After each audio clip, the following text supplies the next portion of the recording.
All right, welcome back to the channel. Today I had something to say, and I think it's going to be something that a lot of people have either experienced or been with somebody that has experienced this. That's trust issues. Trust issues are, they're difficult. That's all I got to say about that. They're difficult. But I think that if you look at trust issues a specific way, you can kind of push past it, you know? You can push past the trust issues, especially if you have a partner that is willing to, that understands you have trust issues. I think you can overcome these things. But I have some tips that most of these are my personal tips, but I did a little Googling to see if I could find any other good ideas to share with everybody. And these helped me out quite a bit. So, first thing to deal with trust issues when you have the trust issues, helping your partner through it, that's a different video. Okay. So if your partner has trust issues, maybe they watch this video, but this will be from the point of view that you have trust issues. So step one, you have to acknowledge your feelings. Like, you have to acknowledge the fact that you actually have trust issues. And a lot of times that starts with, instead of pointing at somebody else, you turn the finger around and you point it at yourself and you say, okay, like, I have issues, right? There's no harm in that. Honestly, that's like the very first step anybody needs to do to get through anything. You have to acknowledge the problem first, right? It's not a sign of weakness. When you say, I have trust issues, and you're talking to yourself, don't beat yourself up for it. Because a lot of times you have trust issues because of something someone else did to you. Those trust issues are just kind of evidence that someone hurt you in the past. You know, so it might hurt your pride a little bit, but try to reframe it a little bit. And instead of telling yourself, like, I'm so broken for feeling this way, try to reframe it. Tell yourself, I'm feeling this way because my brain is trying to protect me based on what has happened to me in the past. Right? I think that's step number one. Like, you have to say you have a problem. The other thing, I think this is probably where you really need to have an understanding partner. But if they're not understanding to this degree, when you're trying to work through this, if they're not understanding, then bye. You know what I mean? Like, your life's going to be better moving on. So the next thing is being honest. And it's obviously everybody should be honest, but be honest about things that bother you before they blow up, right? Before they actually become a full-blown fight, and now you're arguing with your partner and you're referencing something that happened 2.5 weeks ago, and you're like, remember you did this thing? And to them, that thing, I guarantee you, is small, and they probably don't remember doing it because it's not a big deal to them. It's a big deal to you. And so you have to understand that, right? Like, for instance, you can make sure you say I, right? You don't want to blame anything on them, but you can say, hey, I feel a little insecure about this. I'm a little upset about this.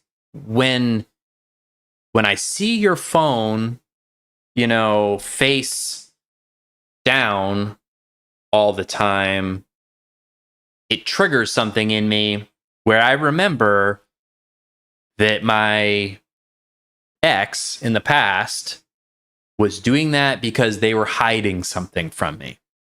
And so when I see you do it, it automatically makes me feel like you're hiding something. You're not saying they are. You're just saying, hey, this bothers me, and this is why it bothers me. Now, if they're a good partner and they're not hiding anything, flipping their phone from down to up should not be an issue at all, right? literally should be like, oh yeah, totally get that. Flip it the other way. So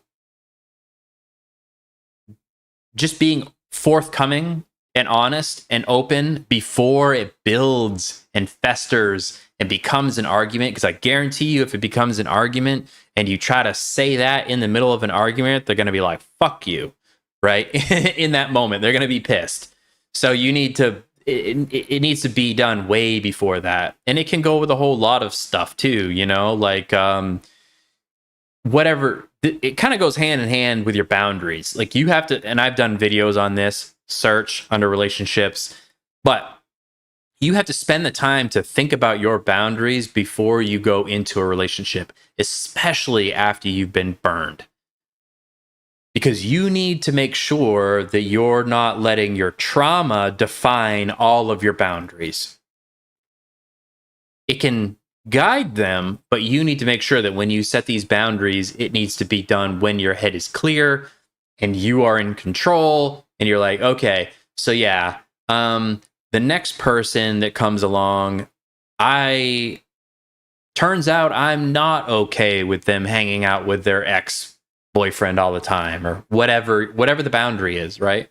You define it in the beginning. So then when you go on a couple dates with this new person and you get to the part where you're going to be exclusive with them, you can sit down and you can have an honest conversation. You can say, hey, these are my boundaries. You know, these are my non-negotiables. I want you to understand that if we are together, that these cannot be broken. If they're broken, I'm gone. You know, lay it out. Make sure that they know that, like, if they break these, you're breaking up with them. And then you can say, you know, are you okay with that? Do you agree with that? And they can go back and forth or whatever, and you can decide whether, if they have an issue with some of them, if you're going to change your boundary. But I guarantee you, you should not change your boundary, especially in the beginning when you're in that like honeymoon phase and you're like, oh, but maybe she can hang out with her ex and not bang him. My ex couldn't, but like, she seems so great. Maybe she'll be different, right? No, your boundaries were set prior to your brain injecting all of those love chemicals in your head, right? So that's why you do it before you get into the situation. Anyways, having that open conversation.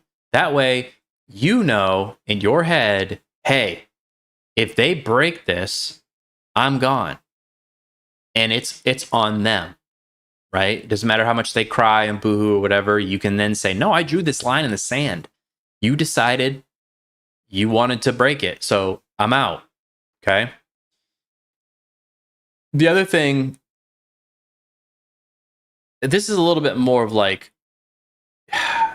well, like say you're rebuilding trust, but it doesn't necessarily mean rebuilding with that person, right?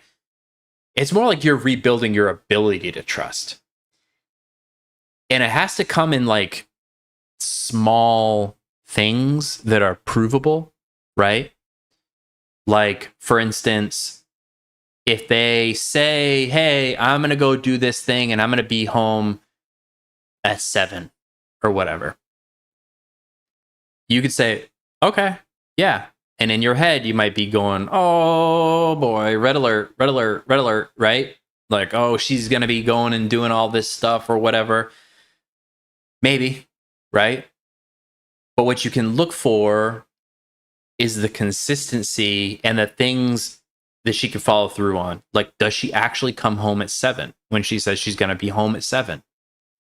And if it's 7:05, it doesn't mean you're driving over to her house being like, who the fuck is here, right? No, it's just you're looking for them to say, I'm going to do this thing. And then you sit back and watch if they actually do the thing. If they do the thing, in your mind, you can sort of let that guard down a little bit and then on to the next thing and then on to the next example and whatever, as long as it doesn't cross your boundary, right? I mean, like, your boundaries are there for a reason, just like we talked about. But building trust, look for the small things first, because there really isn't ever going to be a way for you to like 100% prove to your brain that someone's not going to break your trust. There will always be a question mark, right? There'll always be a question mark. So we're trying to basically give you tips on how you can live with that question mark in your life, because it's always going to be there. And your brain is always going to try to turn it into something that it's maybe not, you know? So this next one is a little bit, I don't want to say it's like wooey, but it's like way harder. It's way harder to actually do. And that's practicing empathy and forgiveness for the people in your past that actually broke your trust and gave you these trust issues to begin with. That's tough, right? Because we all want to be like, no, screw that person. I wish the worst for them, right? But I think what that does is it keeps that wound open, you know, like anger keeps wounds open. And the other thing I think that is important to try and do, as much as you may not agree with why, as much as you might not agree with what they did, figuring out why they did it is important to moving on. Now, you're never going to hear the real reason why they did it from them. Closure doesn't exist, right? So don't even waste your time. But what you do need to do is spend some time thinking about the relationship. What led up to that? When did it start? When did you start noticing things, right? Like spend some time really reflecting on what the hell happened until you can come up with a reason in your mind. And I'll give you like a little bit of a comparison, okay? So when I worked in physical therapy, sometimes we would have, we'll just say, we'll use athletes in this example. Sometimes we'd have athletes that would come in that would have sustained an injury playing a sport, right? And the ones that would take the longest to recover sometimes were the ones that, let's just say that their knee, right? They're running down the soccer field and their knee just blows out, you know, ACL, MCL, whatever, just, you know, now they have surgery and they're in a boot and, you know, all that stuff, walking around on crutches. Those athletes tended to take longer to recover and rehabilitate than the ones that were playing soccer and someone slide tackled into the side of their leg, causing their knee to blow out, right? Because that athlete knows exactly why their knee blew out on them. The other athlete who was just running down the field and their knee just gave out on them and blew out, they're going to doubt and they're not going to have trust in their knee for a while. And you, through rehab, have to prove to them that it's ready for them to go out and play and it's going to be fine. Because in their mind, nothing happened. It just gave out, right? And so there's that fear there. There's that lack of trust in their own body. So now if we just use that same concept and we apply it to a relationship, if you're just like, I don't know, she just decided to cheat on me one day. Well, that's kind of scary, right? That's quite a bit of uncertainty and it's very painful, you know, just like blowing your knee out.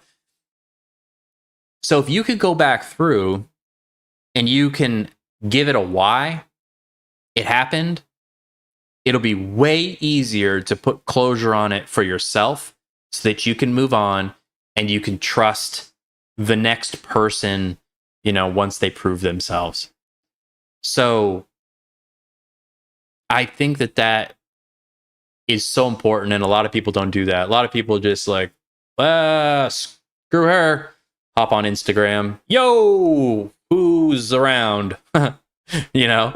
So you need to spend that time, define why it happened as much as you can so that you can give closure to yourself and you can move on. The last thing is, obviously, if you want to trust somebody, you have to be trustworthy yourself. And that means if you want to be in a relationship where when they tell you they're going to be home at 7, they're home at 7. Well, if you tell them you're going to be home at 7, you need to try your best to be home at 7. You know, just it's a respect thing. It's a trust thing. If you need that from them, you need to be willing to give it to them, even if they didn't ask for it. Like if you want trust from somebody, you have to be able to be trustworthy so it can go back and forth. So hopefully that helped. If it did, drop a comment. I'd love to hear it. If you have any tips actually to share with people on how you got over trust issues in the past, again, leave a comment. I'm sure people would love to hear it.